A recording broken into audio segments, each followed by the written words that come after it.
Good morning, everyone, and welcome to the PivotBoss pre-market video for Friday, November 20th, 2020. I am Frank Ochoa, aka PivotBoss. Happy Friday, everyone.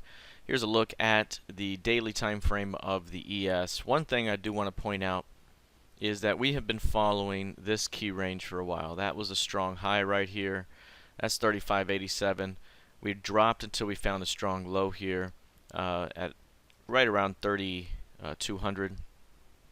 And then the midpoint right here comes in near 3,400, the midpoint being 33.97 half. It's like this level right there. That's the midpoint of the range. Those levels have been very, very important, and right now what we've seen is that major announcement on vaccine news has still been the high right here for the ES. It spiked back below that 35.87. It tried to hold above it again a couple of days back, but here was the stop run through 35.80. Now 35.80 is resistance 2 days running here, and we have a sort of inside day, 2-day trading range that's developed. We still have an uptrending market right now with a bullish and rising PIMA trigger zone, but we are now back below 35.87. We're back below 35.80. And there could be a failed high opportunity that leads to a bit more weakness ahead. From a broader standpoint, if the market rejects this 35.87, then it will point to this lower 33.97 half midpoint.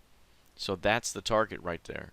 If we reject this area, we tend to move back to the midpoint of the range. Just like if we come up here and reject near here, we're coming back here. If we come down here and reject here, we're going back to that midpoint at the very least, and then we may see a flow through the other side.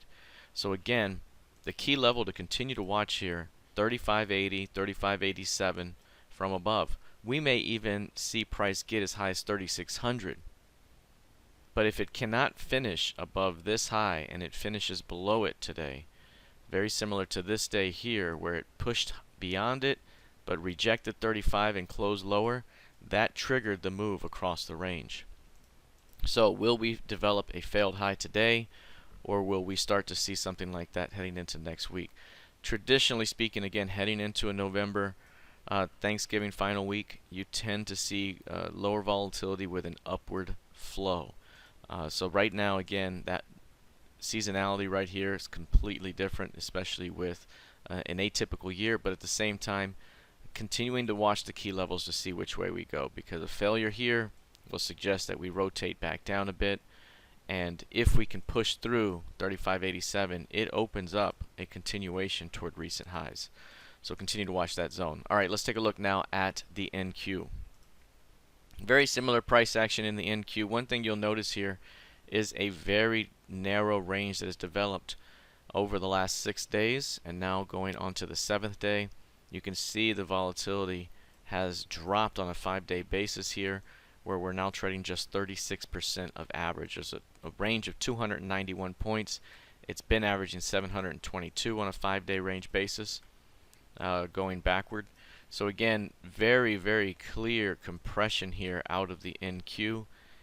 And while we did see a great bounce off of the 11,800 level, we still haven't seen any acceptance beyond 12K, especially beyond the 12,059 level, which is the FOMC key level. So while this market continues to respond on support, it really hasn't found acceptance beyond key resistance just yet.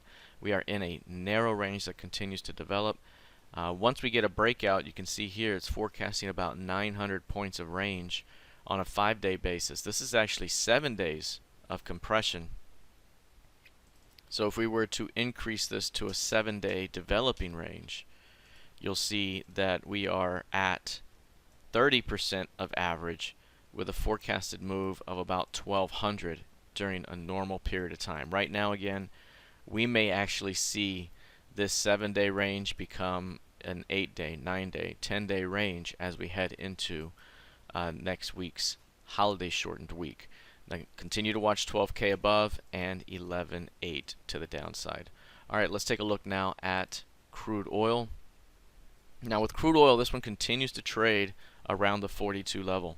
As a matter of fact, right now it's trading 4207s, and you can see right here it still hasn't been able to close beyond 42s. Every time it gets up into the zone, it rotates back down. Each time above here it's been rotating down, but we continue to see higher lows, higher highs. An ascending wedge continues to develop here. This is an interesting level right now. Again, if we do push beyond it, we have 44s before we find significant overhead resistance. Above that level begins to transition to the next market structure above. So we're at a zone where it either has to make it happen, or we're about to see this thing flow back into the range that it's been trading within for a while. So right now, still consolidating. You can see here on a 7-day range basis, volatility has dropped. We're compressed at 45%. A 7-point move may be ahead, but this compression is significant right now. Everything is still flowing to the upside. So again, it appears as though it's going to want to make a move for that 44 to see what it's made of. All right, let's take a look now at gold futures. Gold futures right now continues to hold the 1860 level. Even when it flushes below it, it's been able to close back above it. It's done it here, it's done it here, it hit it here, it hit it here today. So we've seen flushes with holds. We continue to see the previous month's low price be defended by bulls. But at the same time, we haven't seen this thing go higher. We haven't seen it push through 1900 or even reach the 1907.10 midpoint of the major sell-off day. I mean, that seemed like a very easy, doable target. And we had everything built up. We had a narrow range. We had a failed new low, and it just couldn't get going. So that failure right there is very telling and could ultimately lead to a stop run to the downside. So any bulls that are coming in to defend 1860 right now are not getting paid. Those bulls have sell stops that go below it like this. That could trigger a big wave lower.